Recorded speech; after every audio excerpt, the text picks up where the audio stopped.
Olá, amigos da Revolução Industrial Brasileira, com vocês mais um comentário meu, Fausto Oliveira, o único jornalista de economia 100% e assumidamente desenvolvimentista na imprensa brasileira. Comentando mais uma vez aqui com você na Revolução Industrial Brasileira, como em todos os dias de semana, algo a respeito do nosso pobre, trágico e complicado cenário do debate econômico em função da complicada realidade que nós vivemos. Bom, essa semana a B3, que é o novo nome da antiga Bovespa, que na verdade é o nome da Bolsa de Valores, né, que existe no Brasil, é a única que existe hoje no Brasil, inaugurou um monumento que, na minha opinião, é um monumento ao colonialismo do Brasil. Inaugurou a estátua dourada de um touro, tal como na frente de Wall Street tem um touro, que é um símbolo do comportamento bullish, como eles dizem, né, o comportamento, vamos dizer assim, taurino, toureador, algo por aí, né? Um adjetivo que tem a ver com um touro, um comportamento táurico, sei lá, um comportamento bovino, então vamos botar logo o nome aos bois, né? Um comportamento do investidor, né? Supostamente o touro simboliza o investidor agressivo, aquele que toma os riscos, mas que vai atrás do seu dinheiro, etc., que virou o símbolo de Wall Street e que a Bovespa, a B3, né? Docilmente, bovinamente, como um verdadeiro gado das finanças internacionais, copiou. Claro, o que esperar diferente da Bovespa, o que esperar de diferente da finança brasileira, do setor financeiro brasileiro, senão um comportamento absolutamente colonizado, um comportamento, né, esteticamente, até radicalmente colonial, senão a instalação de um touro dourado na frente da B3. Bom, tirante toda a questão estética, cultural, simbólica, que isso, né, carrega dentro de si, e que evidentemente mostra como a elite brasileira, a elite em termos de dinheiro, né, é absolutamente alienada em relação à sua própria geografia, sua própria história, sua própria sociedade, etc, etc, etc. Tirando tudo isso, o fato é o seguinte: o touro foi inaugurado e um dia depois, claro, já foi empastelado, porque alguma pessoa com um mínimo de senso crítico colocou lá um cartaz, né, colou no touro um cartaz, que é algo que eu nunca vi fazerem lá no Wall Street. Se alguém tem registro, por favor, me avise. Escrito fome. Fome, que é o que eles queriam, né?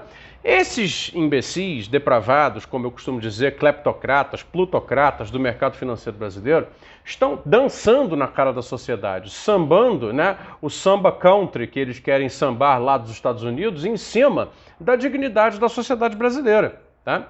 A respeito, por exemplo, do que vem acontecendo com a realocação quase que, né, a mão armada de recursos via, né, política de preços da Petrobras, via aumento galopante dos juros. Eles estão pegando de volta para eles toda uma série de volumes, né, volumosos recursos financeiros que foram, né, escoados dali, né, do sistema, né, de reprodução financeira e improdutiva do capital para a produção. Nesse curto interregno em que o Brasil viveu preços macroeconômicos com os quais não está acostumado a conviver, que são favoráveis à produção. Juro baixo, câmbio algo depreciado, não é verdade? Uma relativa estabilidade de poupança externa em função do fato de que nós temos umas reservas internacionais ainda em níveis decentes. Esse pessoal não aguenta conviver com isso. Aí começaram a campanha, né? Aí liga para o presidente do Banco Central, né?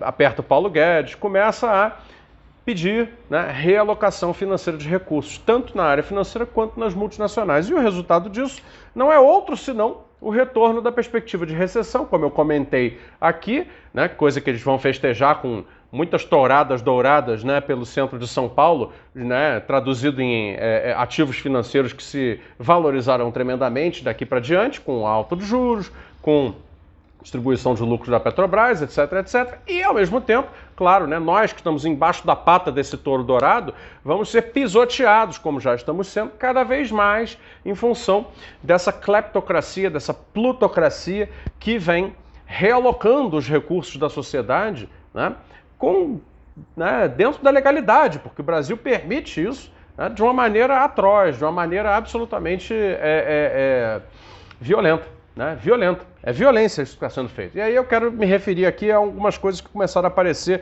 recentemente. Eu já comentei a questão da recessão técnica, né, que voltou.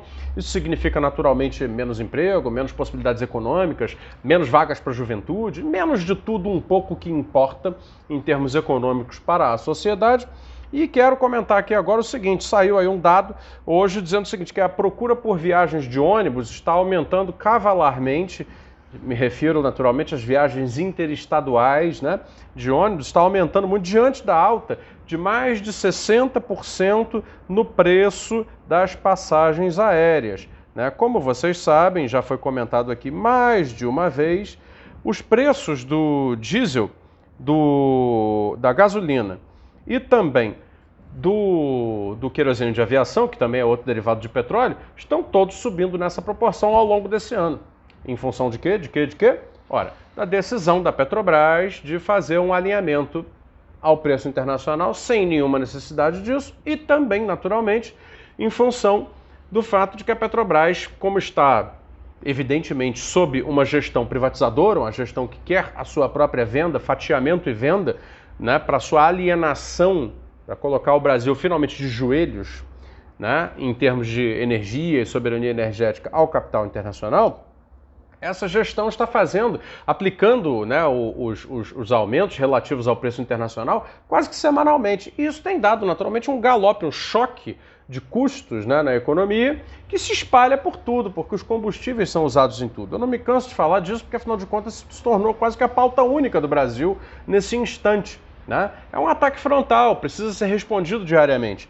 Resultado disso é que o querosene de aviação também está subindo loucamente e as passagens aéreas também estão subindo loucamente.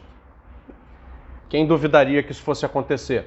Tem uns depravados, tipo Hélio Beltrão, né, que estão achando isso muito normal. Publicou agora um artigo na Folha de São Paulo nesses dias dizendo que não, que ele acha que tem que ser isso mesmo, não tem que tabelar nada, não tem que controlar, administrar preço nenhum, tem que deixar, porque os acionistas da Petrobras são prioritários. Não importa se o brasileiro que quer sair, sei lá, de São Paulo para Maranhão, né, não vai poder pegar aquele voo ruim, né, aquela tarifa light, né, sair às 5 da manhã ou sair às 11h30 da noite para conseguir, né, apertando ali ao mínimo para gastar, para conseguir pegar um avião e conseguir fazer de São Paulo a Maranhão, quem sabe em 3 horas, que deve ser mais ou menos essa viagem. Não, ele vai de ônibus. Aí é o seguinte, ó, tá aumentando, saiu de 2.017.000 passagens vendidas em 2019, né, para 3.100.000 passagens vendidas em 2021.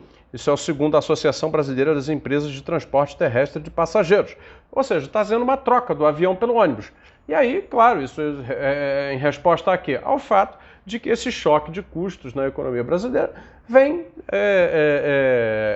impossibilitando cada vez mais pessoas de pagar por, né, serviços de transporte movidos a combustíveis fósseis.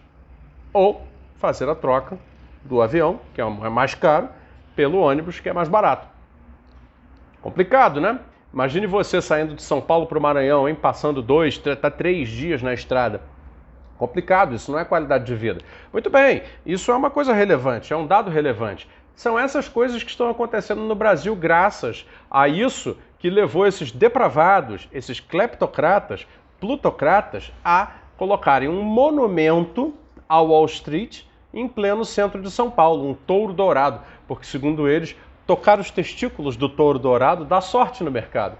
Então que vão logo lamber os testículos do touro dourado e fiquem lá, entendeu? Chupando aquilo para sempre, porque não merecem o menor respeito. O que estão fazendo é pisotear a sociedade brasileira dessa maneira em função de uma maximização de lucro de acionista.